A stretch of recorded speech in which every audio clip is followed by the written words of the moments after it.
नमस्कार दोस्तों, beauty and gardening channel में आप सभी का स्वागत है। कैसे हैं आप सब लोग। दोस्तों, मानसून सीज़न स्टार्ट होने वाला है। कहीं कहीं बारिशें स्टार्ट हो चुकी हैं और कहीं होने वाली हैं। हमारे यहाँ भी कभी मौसम थोड़ा सा गर्म होता है, कभी थोड़ा सा ठंडा हो जाता है।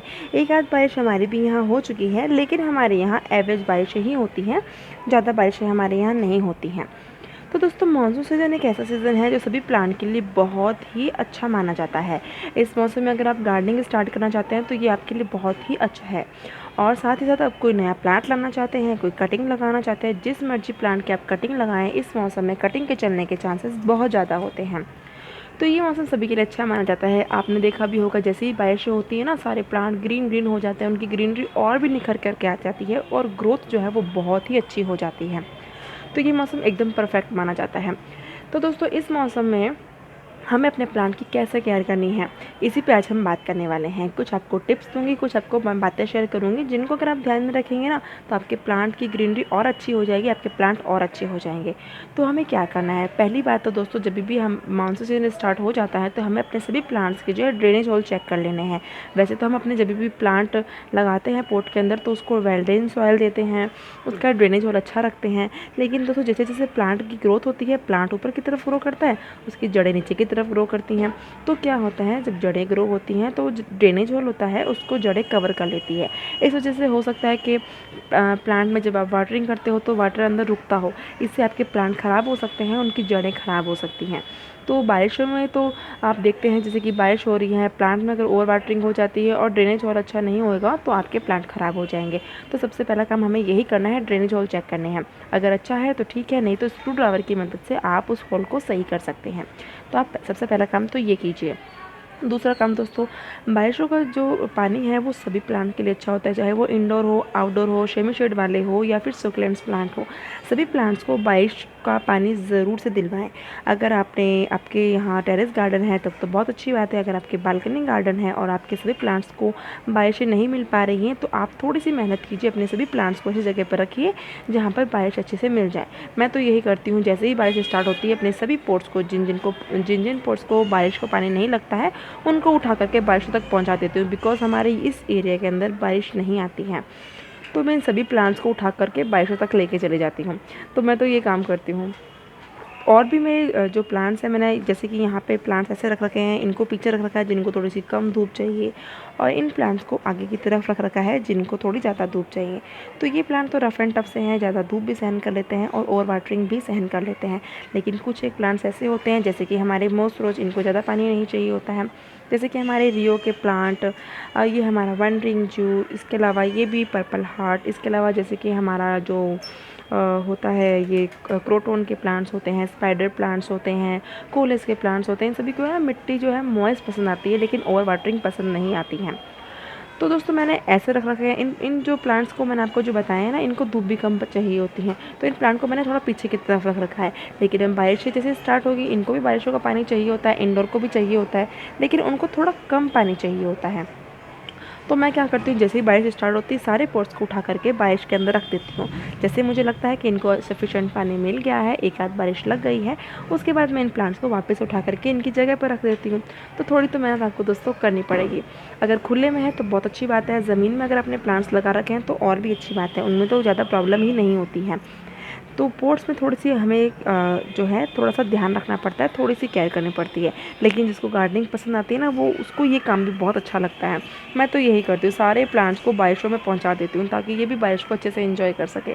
आप क्या करते हैं मानसून सीज़न में, आप भी ऐसे करते हैं मेरे जैसा? अगर करते हैं तो दोस्तों मुझे कमेंट सेक्शन में लिख करके ज़रूर से बताइएगा। तो आ जाते हैं अपने टॉपिक के ऊपर। तो आपको ये करना है, अपने सभी प्लांट्स को एक आध बारिश तो ज़रूर से दिलानी है, लेकिन ओवर वाटरिंग ना हो इसका भी ध्यान रखना है। जहाँ हमारे जैसे एवरेज बारिश होती है वहाँ तो कोई प्रॉब्लम नहीं आती है, लेकिन जहाँ ओवर बारिशें होती हैं, जहाँ ज़्यादा बारिशें होती हैं, अगर आप ऐसी जगह पर रहते हैं जहाँ आपके यहाँ लगातार ही बारिशें होती रहती हैं, तो आपको कुछ बातों का ध्यान रखना पड़ेगा।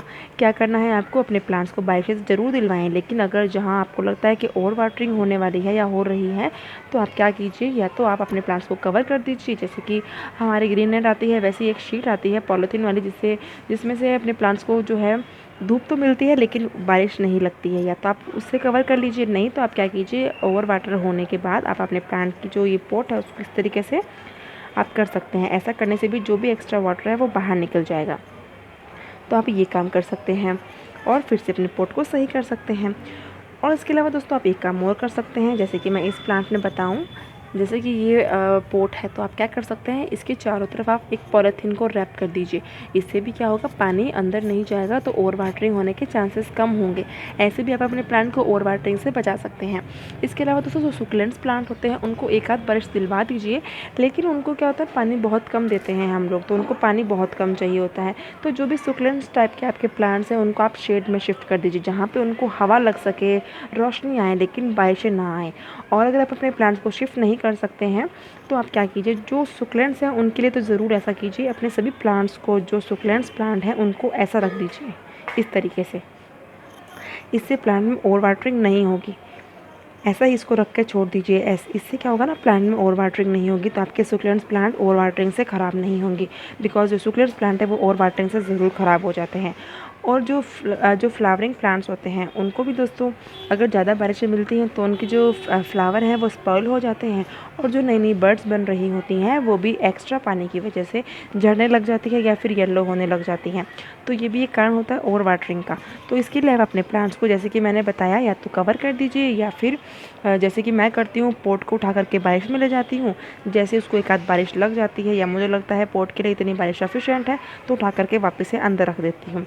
तो आप ये भी काम कर सकते हैं। थोड़ी सी मेहनत का काम है दोस्तों, लेकिन हमें प्लांट की अच्छी ग्रोथ के लिए हमें ये तो करना ही होगा। इसके साथ दोस्तों आप एक काम और कर सकते हैं। आप अपने प्लांट, जो भी प्लांट लगा रखा है उसमें किसी भी प्लांट के अंदर आप अभी खाद मत दीजिए, क्योंकि बारिशों का जो पानी होता है वो उसको एक खाद मानी जाती है। वो खाद का पानी होता है, वो अपने प्लांट के लिए बहुत अच्छा होता है, बहुत अच्छा फर्टिलाइज़र होता है। तो इस मौसम में दोस्तों आप अपने कोई भी प्लांट को कोई भी फर्टिलाइज़र मत दीजिए। अगर आप अपने प्लांट खुले में रखते हैं तो बिल्कुल फर्टिलाइज़र मत दीजिएगा, क्योंकि अगर आप सॉलिड लिक्विड को भी फर्टिलाइज़र देंगे और बारिशें होंगी तो आपके जो पोट के अंदर आपने फर्टिलाइज़र दे रखा है वो ड्रेनेज होल के थ्रू बाहर निकल जाएगा। तो फर्टिलाइज़र का कोई भी बेनिफिट हमारे प्लांट को तो मिलेगा ही नहीं। तो इसलिए कोई भी प्लांट को फर्टिलाइज़र मत दीजिए। अगर आप अपने प्लांट को इंडोर रखते हैं तो आप चाहे तो फर्टिलाइज़र दे सकते हैं, लेकिन अगर आउटडोर रखते हैं तो इसको कम्प्लीटली अवॉइड कीजिए फर्टिलाइज़र को। आपको किसी भी तरीके के फर्टिलाइज़र की ज़रूरत ही नहीं होगी। तो इस बात का ध्यान रखना है। इसके अलावा दोस्तों इस मौसम में कटिंग बहुत इजीली चल जाती है। आप जिस मर्जी चाहे प्लांट की कटिंग लगाएं, बहुत इजीली चल जाती है। क्यों, कटिंग को चलने के लिए क्या चाहिए होता है, मॉइस्चर चाहिए होता है। और इस वक्त जो बारिशें लगी हुई हैं, इसमें क्या होता है ना कि माहौल में ही मॉइस्चर होता है, चारों तरफ ठंडी हवाएं चल रही होती है, अच्छे से मॉइस्चर होता है, तो कटिंग बहुत ईजीली चल जाती है। इसके अलावा दोस्तों अगर आपका कोई ऐसा पोट है जिसको आप रिपोर्ट करना चाहते हैं, जैसे कि मेरा ये पोट दे सकते हैं, ये देख सकते हैं, ये अच्छे से कवर हो चुके हैं। अब इन पोट को अगर मैं बड़े पोट में शिफ्ट करना चाहूँ तो ये टाइम सबसे अच्छा टाइम है इन पोट्स को बड़े पोट में शिफ्ट करने के लिए, क्योंकि इस मौसम के अंदर आपके कोई प्लांट ख़राब नहीं होंगे। तो इन छोटी छोटी बातों का आप ध्यान रखिए दोस्तों, आपके प्लांट हेल्दी रहेंगे, फ्रेश रहेंगे। सभी प्लांट्स को बारिशें ज़रूर से दिलवाइएगा। अगर आपके यहाँ ओवर वाटरिंग होती है, मतलब ज़्यादा बारिशें होती हैं, ओवर वाटरिंग के चांसेस रहते हैं, तो आप अपने प्लांट्स को, जैसे कि मैंने टिप्स बताई है ना, इन टिप्स को फॉलो कीजिए ताकि कोई भी प्लांट में ओवर वाटरिंग नहीं हो और आपके प्लांट इसी तरीके से हेल्दी ग्रो करेंगे। तो ये था दोस्तों आज का वीडियो। अगर आपको पसंद आया तो इसे लाइक और शेयर कीजिएगा, और इसी तरीके की और वीडियोस के लिए मेरे चैनल को ज़रूर से सब्सक्राइब कर लीजिएगा। तो दोस्तों मिलते हैं फिर किसी और वीडियो में किसी और टॉपिक के साथ। तब तक के लिए bye bye. Thank you for watching.